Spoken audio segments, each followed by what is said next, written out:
கர்த்தருடைய பரிசுத்த நாமம் மகிமைப்படுவதாக. Today's promise verse is taken from Isaiah chapter 58 verse 11. The Lord will guide you always. He will satisfy your needs in a sun-scorched land and will strengthen your fame.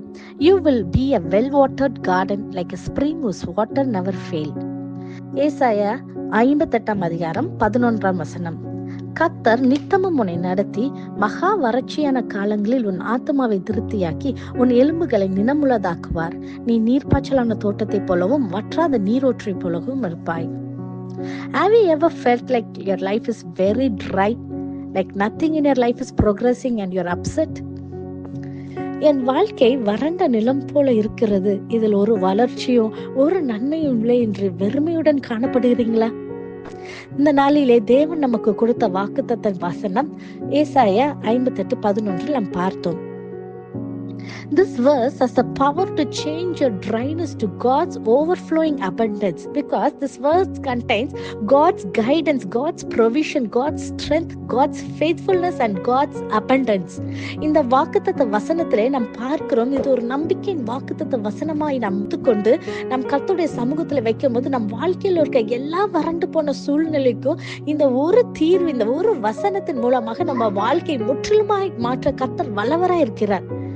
அவர் இந்த வாழ்க்கையிலே நம்ம இந்த வசனத்திலே நாம் பார்க்கிறோம், அவர் நம்மளை நடத்துகிறவராய், நம்மளை திருப்தியாக்குகிறவராய், நம்மளை பலப்படுத்துகிறவராய், நம்மளை கனி கொடுக்கிறவர்களாக மாற்றி நம்மை அபரிதமான ஆசீர்வாதத்தை பெற்றுக்கொள்கிறவர்களாக மாற்றுகிறார்.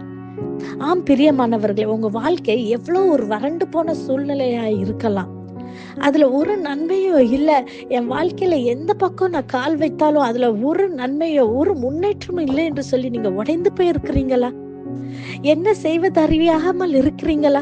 இந்த காலை வேளையில இதை கேட்டுக்கொண்டிருக்கிற தேவ பிள்ளைகளே, இந்த வாக்குத்தத்த வசனம் இது உங்களுடையது என்பதை நீங்கள் விசுவாசித்து இதை சுதந்திரத்து கொண்டு இது கர்த்தர் எனக்கு கொடுத்த வாக்குத்தத்த வசனம் என்று நீங்கள் விசுவாசிக்கும் போது நிச்சயமாக கண்டிப்பாக இதுல நீங்க ஒரு மாற்றத்தை பார்ப்பீங்க.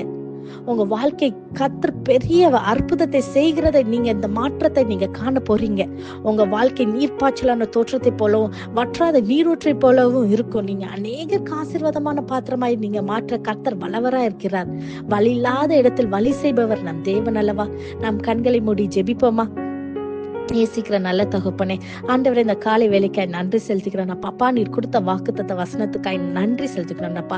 ஆண்டவரே, நீர் எங்களை நித்தமாய் நடத்துகிற தேவனா இருப்பதற்காய் நன்றி செலுத்துகிறோம் கர்த்தாவே. ஆண்டவரே, வறண்டு போன வாழ்க்கை மாற போகிறதுக்காய் நன்றி செலுத்துகிறேன் தகப்பனே. இதோ இந்த ஜெபத்தை யாரெல்லாம் அப்பா சேர்ந்து ஜெபிக்கிறார்களோ கர்த்தாவே, அவங்க வாழ்க்கையில ஒரு மாற்றத்தை தந்து நீங்க அவங்க ஆத்மாவை தேற்றுகிறவரை கர்த்தாவே, அந்த பிள்ளைகளை நீர் பலப்படுத்தும்படியாக ஆண்டவரே, அவங்க வாழ்க்கையில இருக்க எல்லா ட்ரைனஸும் ஆண்டவரே அப்பா மாறும்படியாக ஜெபிக்கிறேன் கர்த்தாவே. நீர் செய்ய வல்லவரா இருப்பதற்காய் நன்றி செலுத்துகிறோம் கர்த்தாவே. கிருபைக்குள் மூடி மறைத்து பாதுகாத்து கனி கொடுக்கிறவர்களாக அநேகருக்கு ஆசீர்வாதமான ஒரு பிள்ளைகளாய் நீர் மாற்றப் போகிறதுக்காய் நன்றி செலுத்துகிறேன். துதி கன மகிமையெல்லாம் ஒருவருக்கே செலுத்துகிறேன். இயேசுவின் மூலம் ஜெபிக்கிறோம். ஜெபம் கேட்டபடி ஆமென். God bless you.